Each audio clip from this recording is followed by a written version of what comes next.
Homer sat down around 2,700 years ago and wrote a story about a guy trying to get home from a work trip, and along the way, that guy got jumped by a one-eyed giant, drugged by a witch who turned his crew into pigs, and nearly eaten by a six-headed thing living in a cliff.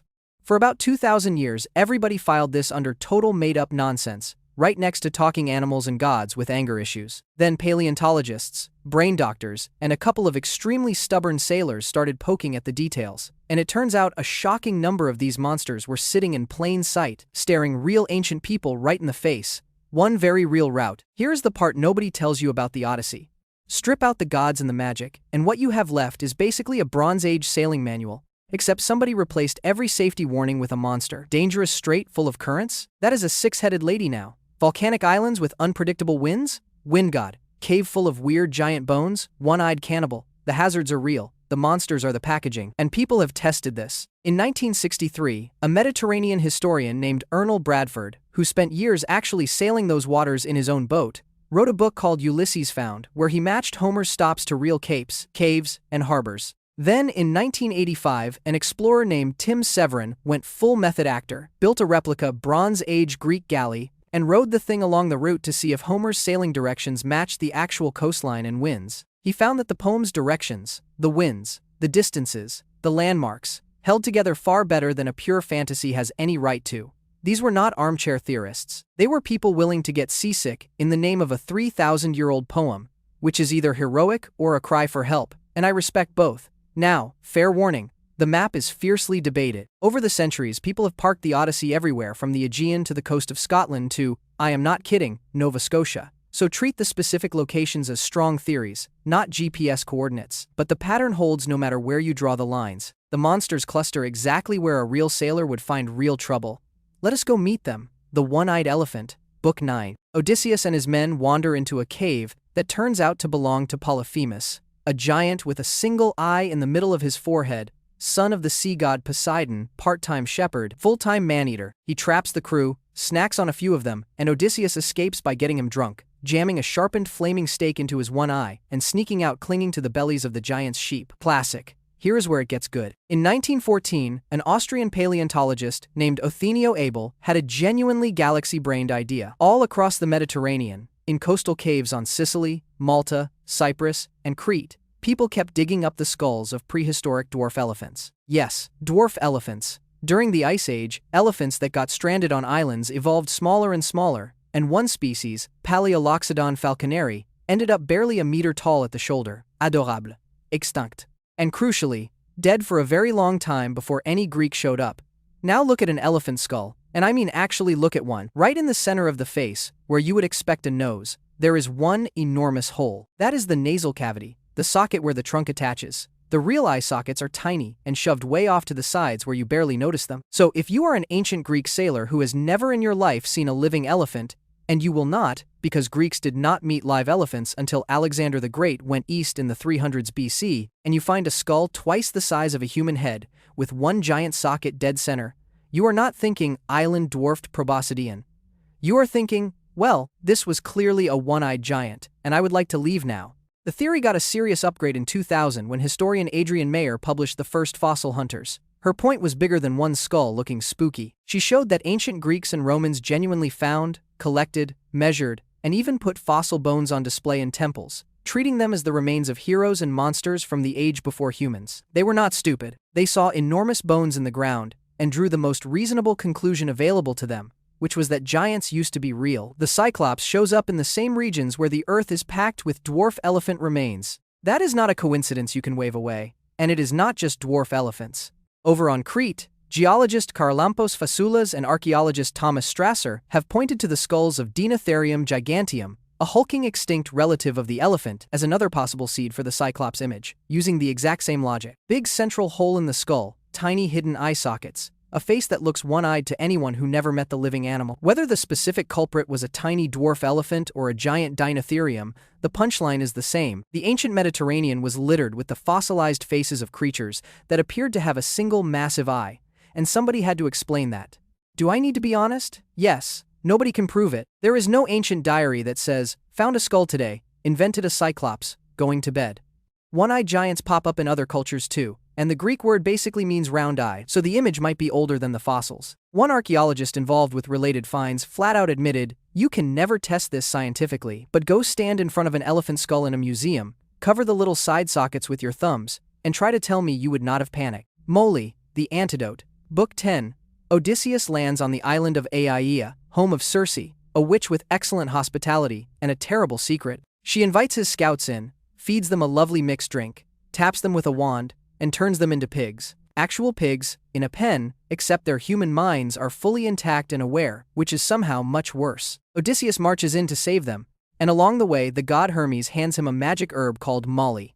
Black root, milk-white flower, and, quote, hard for mortal men to dig. This herb makes him immune to Circe's potion. For centuries, that was just fairy tale set dressing. Then in 1983, two neurologists, Andreas Platakis and Roger Duvoisin, published a paper in the journal Clinical Neuropharmacology that made classicists spit out their coffee. Their argument went like this: look at what Circe's potion actually does. Confusion, delirium, hallucinations, memory loss, and a total loss of your normal identity. That is not random magic. That is a textbook case of anticholinergic poisoning, the kind you get from plants like datura, also called jimsonweed, plus henbane and deadly nightshade, all of which grew in the ancient Greek world and all of which will absolutely convince you that you have become a farm animal.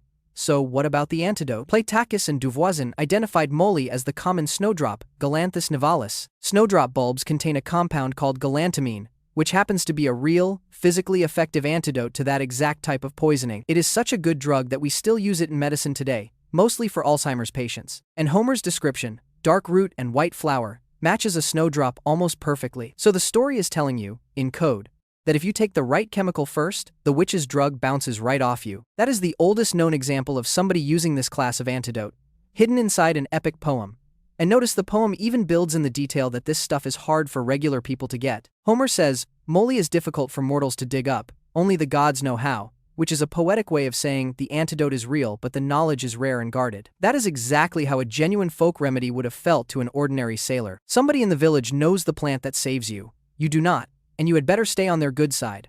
Now, plot honesty time. The specific plant is contested. A 2024 study in the Journal of Ethnobiology and Ethnomedicine agreed with the whole poisoning and antidote framework, but pointed out that the snowdrop is actually pretty rare in the Mediterranean, so it is a shaky match. They think moly was less one specific plant and more a whole family of related white-flowered, dark-bulbed lily relatives, things like the sea daffodil, that got used interchangeably by the people who actually knew this medicine. So the botany is fuzzy, but the pharmacology stands. Which means Circe was probably not a witch. She was a scarily competent botanist with a grudge, and Odysseus survived because a smarter chemist tipped him off first, a rock in a whirlpool. Book 12. And this one is my favorite because the geography does most of the work.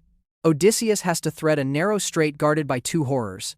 On one side, Charybdis, a monster that swallows the sea 3 times a day and vomits it back up, creating a whirlpool that will drag a whole ship down to the seabed. On the other side, Scylla, a shrieking thing with 6 heads on 6 long necks and 12 dangling feet, bolted into a cliff, who reaches down and snatches exactly 1 sailor per head as you row past. Circe's advice is grim. Hug the Scylla side and accept that you will lose 6 men, because losing 6 beats losing everyone. The traditional location is the Strait of Messina, the narrow channel between Sicily and mainland Italy, only about 3 kilometers wide at the pinch point. This is not some fringe guess either. Ancient writers like Thucydides already placed the whole terror right here, centuries before anyone tried to map the poem seriously. And here is the thing, that strait has genuinely nasty tidal currents. When opposing tides slam together in that funnel, you get powerful whirling eddies that locals have a name for, the garofalo, with currents that can rip along at serious speed. It is not always a neat spinning drain, it is more often a mess of violent broken water, and it gets especially ugly when a strong wind blows against the tide. To a small wooden ship with no engine,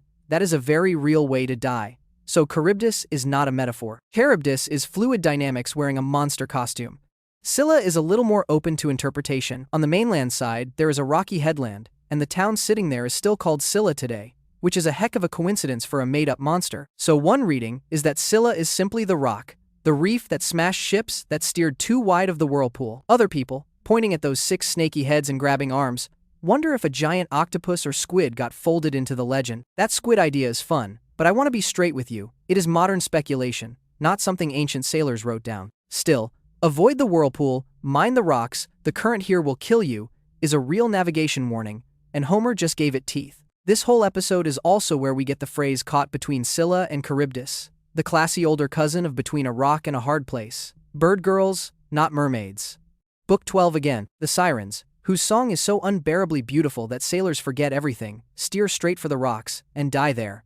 Their meadow is described as piled with the rotting bones of the men who came before. Odysseus wants to hear it and live, so he plugs his crew's ears with beeswax and has them tie him to the mast with orders to ignore his begging. It works. He hears the song, screams to be released, and lives to be smug about it forever. Quick myth correction that will win you a bar bet. The sirens were not mermaids. In the original Greek art and stories, they were bird women, a woman's head and chest on the body of a bird, closer to a harpy than to a fish-tailed swimmer. The mermaid version is a medieval remix that came centuries later, after people fused the sirens with other water seductress figures. Homer, by the way, never even describes what they look like. He only cares about the sound. So where does the mermaid confusion come from? Probably from sailors squinting at marine mammals, monk seals, dugongs, and manatees, and seeing beautiful sea women, sometimes cradling their young upright at the surface. Loneliness and bad eyesight will do a lot of heavy lifting on a long voyage. In fact, the whole scientific order that includes dugongs and manatees is literally named Sirenia, after the sirens. But be careful, that link explains the later mermaid myth, not Homer's actual bird ladies. As for a real location, tradition puts the sirens on the Lee Galley Islands off the coast near Sorrento and Positano, 3 little rocky islets that the geographer Strabo tied to the legend way back in the 1st century BC. There is also a reading that skips the animals entirely. The sirens promise sailors not sex, not food, but knowledge. In the poem, they brag that they know everything that happened at Troy and everything that happens on Earth, and that is the bait. Stop, listen, and learn all the secrets of the world, and you will die of it. So the real monster might be the temptation to stop moving, to get lost in wanting to know one more thing while your actual life sails on without you. Which, if you have ever opened your phone to check one fact and resurfaced 40 minutes later, is uncomfortably relatable. Either way, a rocky, current-swept coastline that lures ships in and wrecks them needs no magic at all. The forgetting fruit. Book 9. Right before the Cyclops ruins everyone's week,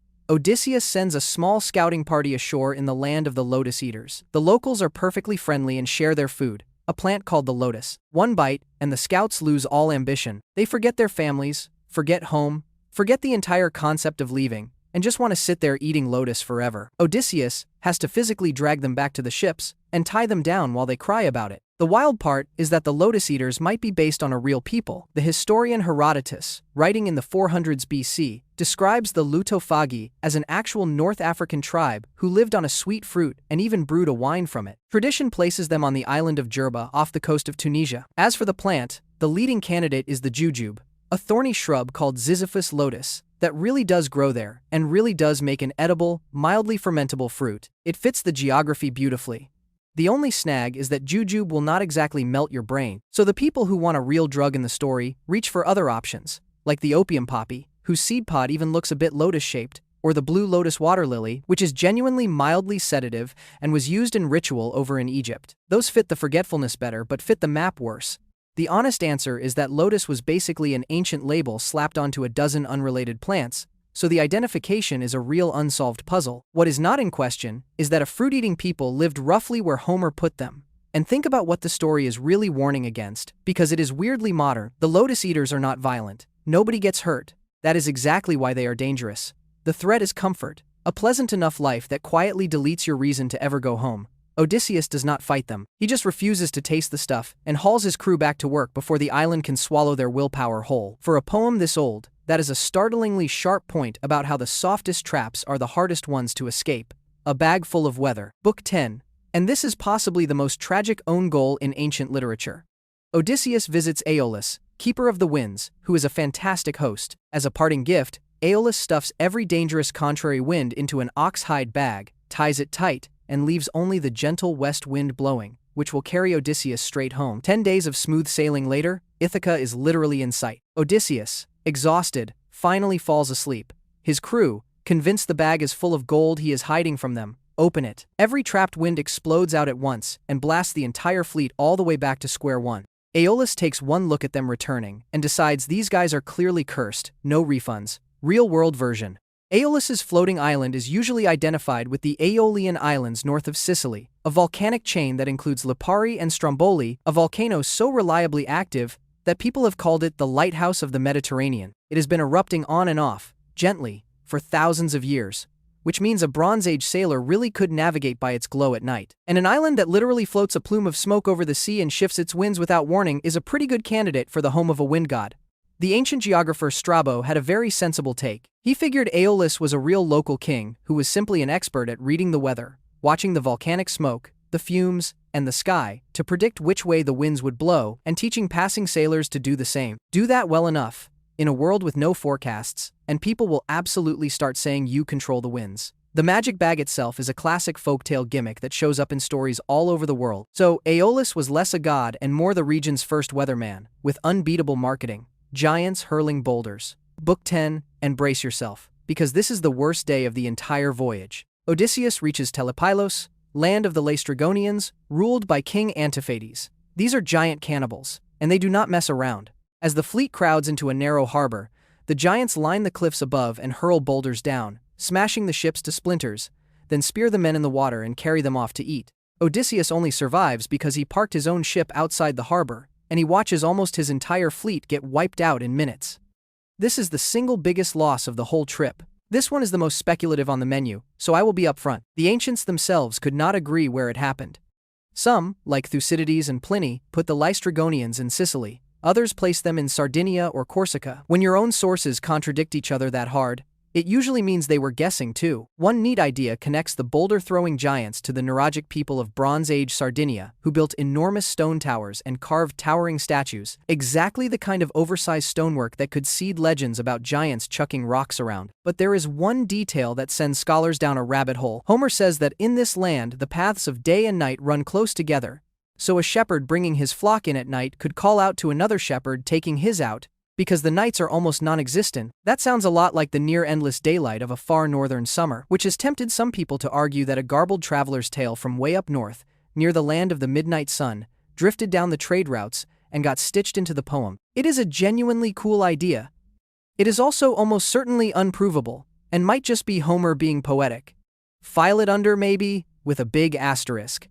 The Old Seal Man. One more, and it is a quieter one, tucked into Book 4 as a story told to Menelaus rather than something Odysseus lives through. Stranded in Egypt, Menelaus needs directions home, and the only being who can help is Proteus, the old man of the sea, a prophetic god who herds seals along the shore of the island of Pharos. The catch is that Proteus hates being questioned and will do anything to escape, morphing into a lion, a serpent, a leopard, a wild boar, running water, and even a tall tree. To catch him, Menelaus and 3 of his men disguise themselves in fresh sealskins and hide among the herd until the god lies down for his midday nap, then pounce and hold on through every transformation until he gives up. Peel back the myth and what is left is oddly accurate nature footage. Mediterranean monk seals really did haul out onto North African beaches to bask in the middle of the day. Exactly when and where Homer puts Proteus napping among his flock. An old man tending his sea flocks is just a seal colony viewed through a storyteller's imagination. And the shapeshifting is a beautiful bit of poetry for the sea itself, which is never the same thing twice, and slips out of your grip the second you think you have a handle on it. No fossils or hallucinogens needed for this one, just a guy who watched seals very closely, noticed how they lounge on the sand at noon and slip away the instant you get near, and gave them a promotion to God. The cattle of the Sunday. Not every threat in the Odyssey has claws. Some of them are just cows, and they might be the sneakiest monster of the lot. In Book 12, after surviving the whirlpool and the 6-headed cliff lady, the exhausted crew lands on the island of Thrinacia, where the sun god Helios keeps his sacred herds. Odysseus has been warned in the strongest possible terms. Do not touch the cattle, no matter how hungry you get. Then bad winds trap them on the island, the food runs out, and starving sailors being starving sailors, they wait for Odysseus to fall asleep and roast a few of the sacred cows. Helios throws a tantrum, Zeus obliges with a thunderbolt, and everyone except Odysseus drowns. That one snack cost the entire crew their lives. The real-world hook here is mostly geography plus a math puzzle. Thrinacia was later matched to Sicily, whose old name was Trinacria, meaning three-cornered, a nod to the island's triangular shape with its 3 big capes. Homer's word and the island's name are suspiciously close, but the detail scholars love is the herd count. Homer specifies 7 herds of cattle and 7 flocks of sheep, 50 animals each. 7 times 50 gives you 350, which is remarkably close to the number of days in a lunar year. So, some readers argue the cattle of the sun are not really livestock at all, but the days of the year, untouchable and eternal, and killing them is a way of saying these idiots tried to eat time itself. That reading is speculative and impossible to nail down, but it is a gorgeous idea, and it turns a cattle rustling into a story about not messing with the calendar. Homer met them first, so here is where all of this leaves us. Odysseus's nightmare cruise was, underneath the monsters, a real sailing route through some genuinely deadly waters, decorated with the strangest stuff the ancient Mediterranean had to offer. The dwarf elephant skulls are still sitting in those caves. The whirlpool still churns in the Strait of Messina on the right tide. The snowdrop still makes a drug that reverses the exact poison Circe would have used. The monk seals still bask on the beaches, minus the divine career. Homer did not sit down and invent all of this from nothing. He inherited a few thousand years of sailors' stories, half-understood fossils, dangerous coastlines, and mystery plants, and he wove them into one guy's very bad decade at sea. He just met these monsters a couple thousand years before anybody had invented the words paleontology or pharmacology to explain them away. And honestly, given the choice, I will take a one-eyed giant over an island-dwarfed Pleistocene proboscidean every single time. The giant tells a much better story. Homer knew that. That is the whole trick.